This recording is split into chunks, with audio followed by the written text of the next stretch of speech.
Bon, maintenant que nous avons parlé un petit peu du processus d'hybridation dans la liaison covalente, là, je veux parler un petit peu plus de l'effet sur la forme. Donc, on avait déjà parlé des formes des orbitales, le S, P, D, F, le sphère, ensuite les trois arachides, si tu veux, etc. Puis là, je vous ai dit dans la dernière vidéo que lorsque tu formes ces orbitales hybrides-là, SP, SP2, SP3 ou autres, on va voir ça super, tu crées en fait comme presque un nouveau orbital. Alors, l'orbital hybride SP est sa propre chose, c'est pas S et P nécessairement. Donc, ça crée des formes spécifiques. Alors, l'orbital SP aura une forme linéaire. Alors, tu auras quelque chose un peu comme ceci, avec un angle de 180 degrés entre les deux liaisons que tu peux former. À noter, ceci n'est pas un orbital P, c'est un orbital SP. Puis en fait, si je le dessine proprement, d'habitude, il y a un côté qui est un petit peu plus grand. Alors, on a un peu plus petit et un peu plus grand. Il y a un électron dans chaque section de ces choses-là qui est célibataire. Alors, on pourrait former une liaison ici et là avec d'autres atomes. Le sp2, on avait combiné un orbital S, deux orbitales P. Encore, lorsque tu les combines, ce n'est plus un P, un S, mais quelque chose de nouveau. On va former quelque chose, on appelle la forme trigonale plane. Alors, c'est quelque chose un peu comme ceci, comme une fleur de lys, si tu veux. Encore, il y a un électron célibataire dans chaque section de ce nouveau orbital hybride qui pourrait former 1, 2, 3 liaisons. Le sp3, on a combiné un s3p. Encore, la forme est unique. Un peu difficile à dessiner, mais c'est la forme tétraèdre. Encore une fois, on pourrait faire 1, 2, 3, 4 liaisons. Chaque section contient un électron célibataire. Alors, c'est pas comme nos orbitales de base. Puis là, avec ça, il y a des angles très spécifiques. Donc, celui-ci, il y a entre chaque section un angle de 120 degrés. Celui-ci est un petit peu différent, tu as deux angles, mais en tout cas, je ne vais pas rentrer trop dans les angles pour l'instant. Simplement à savoir que lorsque tu fais cette hybridation-là, tu crées en fait des nouveaux orbitales de différentes formes et qui peuvent former un différent nombre de liaisons que ce que tu avais auparavant. Bon, avec ça, le carbone, beryllium et bore ne sont pas les seuls éléments. Il y en a encore plus que ceci, mais on va parler de deux autres cette année en 12e. Alors, on va aussi parler du phosphore et du soufre. Alors, le phosphore, si je cherche son... Je vais juste chercher la configuration électronique au lieu de faire le plein diagramme d'orbital. Alors, celui-là, un S2, 2S2, 2P6. Alors, si je retourne à mon tableau périodique, on vient de remplir jusqu'au néon. Puis là, il me reste 15 pour le phosphore. Donc, le prochain, le 3S, rempli. Et le 3P, j'ai 2, 4, 10, 12, il me reste 3 pour 15, 3 électrons.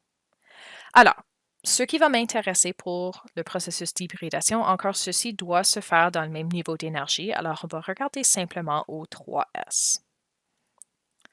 Alors, un peu le même principe, ce qui va se passer, un des électrons du 3S va être passé. Mais le problème, le 3P a déjà 3 électrons célibataires. On cherche à avoir 5 qui sont libres. Ça ne fonctionne pas. Alors, si je redessine juste le 3S et le 3P,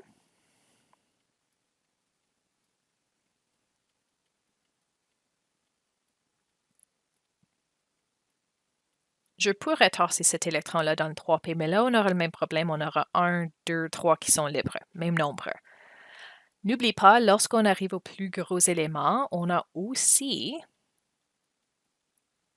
le 3D. Oui, le 4S vient en premier en termes de niveau d'énergie, de montant d'énergie, mais si on parle du même niveau, le 3D est inclus dans ça. Donc, en fait, même si c'est beaucoup plus haut énergie, on peut tasser cet électron ici, là, pour former des orbitales hybrides. Et encore une fois, l'orbital hybride va être utilisé immédiatement pour former des liaisons qui va réduire grandement l'énergie directement par après. Donc, ce que je vais trouver maintenant, j'ai un électron dans mon 3s, les 3 électrons qui étaient déjà dans le 3p, et là, nous avons déplacé un électron pour faire une combinaison avec une des orbitales 3D. Alors, j'ai un orbital S plus 3p, et on a ajouté un D ici aussi. Donc, les orbitales hybrides, pour les nommer, c'est sp3d. Celui-là, lorsqu'on combine ça, la forme géométrique, on va avoir quelque chose qui s'appelle bipyramide trigonale.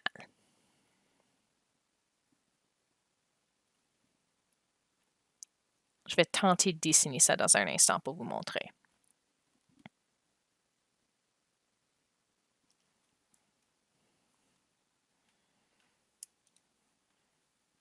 Alors, essentiellement, on a une section ici et là, 1, 2 et un troisième là, qui sort du centre. Alors, 1, 2, 3, 4, 5 liaisons qui peuvent être formées avec cette hybridation ici. Finalement, le soufre, on avait vu le SF6, 6 liaisons. Pourtant, le soufre a 2 électrons de valence libres selon les diagrammes Lewis. Alors, on va regarder celui-là aussi. Donc, encore, si je prends la configuration électronique, le soufre, seulement un de plus loin que le phosphore. Alors, 1s2, 2s2, 2p6, 3s2 encore une fois et 3p4. On va faire la même chose. On va essentiellement tasser un électron ici, mais on aura aussi un double là. Alors, tiens, je vais le tracer au plein, juste le niveau 3.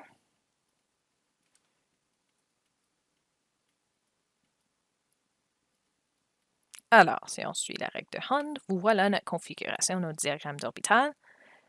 Mais pour l'hybridation, ce qu'on peut déplacer, j'ai 2 qui sont en paire. Alors, je peux tasser celui-ci comme on avait fait avec notre phosphore. On peut aussi prendre l'électron du 3p et ajouter ça aussi dans un orbital 3D. Donc, maintenant, j'ai une combinaison de, tiens, on va le réécrire, un S, 3p. Alors maintenant, j'ai seulement des électrons célibataires dans le P puisqu'on a enlevé celui-là. Et 2D.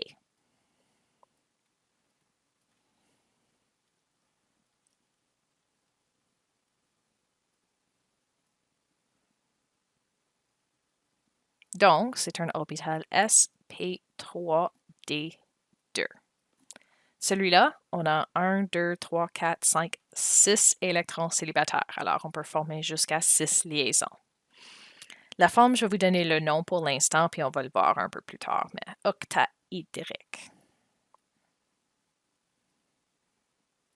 Lui, je ne peux pas bien dessiner, alors je vais le laisser tranquille, mais on va le voir dans les prochaines leçons qui s'en viennent.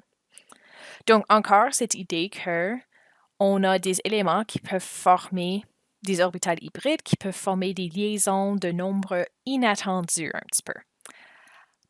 Nous allons voir ceci un petit peu plus avec nos diagrammes Lewis bientôt, mais pour le moment, je veux juste que vous vous souvenez un petit peu de ces exceptions-là. Donc, la règle de l'octet indique le montant d'électrons pour avoir une couche de valence complète. Ça, on avait déjà vu. Le petit problème, c'est que les éléments de la période 3 et plus, c'est pas nécessairement 8 électrons. Donc, oui, le premier niveau d'énergie, le maximum est 2 électrons. Ensuite, le prochain, c'est 8, mais on a vu qu'il y a certains éléments que le nombre peut changer un petit peu. La troisième période, on avait vu avec les nombres quantiques que ça peut en fait contenir 18.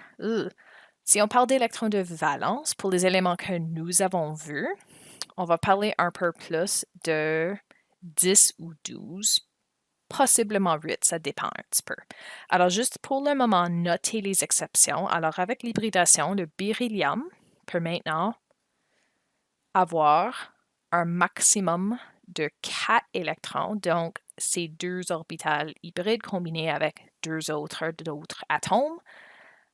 Et ça, c'était avec l'hybridation sp. Le bar peut avoir 3 électrons célibataires et donc, lorsqu'on les combine, un maximum de 6 électrons de valence qui n'est ni 2 ni 8. Et ça, c'était avec l'hybridation sp2. Le carbone, on avait vu celui-là. Ça, c'était normal, mais il fallait qu'il soit hybridé pour arriver aux 8 électrons de valence. Ça, c'était sp3. Et on avait parlé maintenant du phosphore et du soufre aussi. Phosphore avait 5 électrons célibataires, donc un maximum de 10 électrons de valence, sp3d. Et le soufre, 6, alors un maximum de 12 électrons de valence, sp3d2. Donc, ces valeurs-là, essentiellement pour le moment, vous allez devoir juste vous souvenir lorsqu'on commence à travailler les diagrammes Lewis. Bon, ça c'est tout pour l'hybridation. Là, la dernière chose, dans le dernier petit vidéo très court, je vais juste parler un petit peu de la liaison double et triple.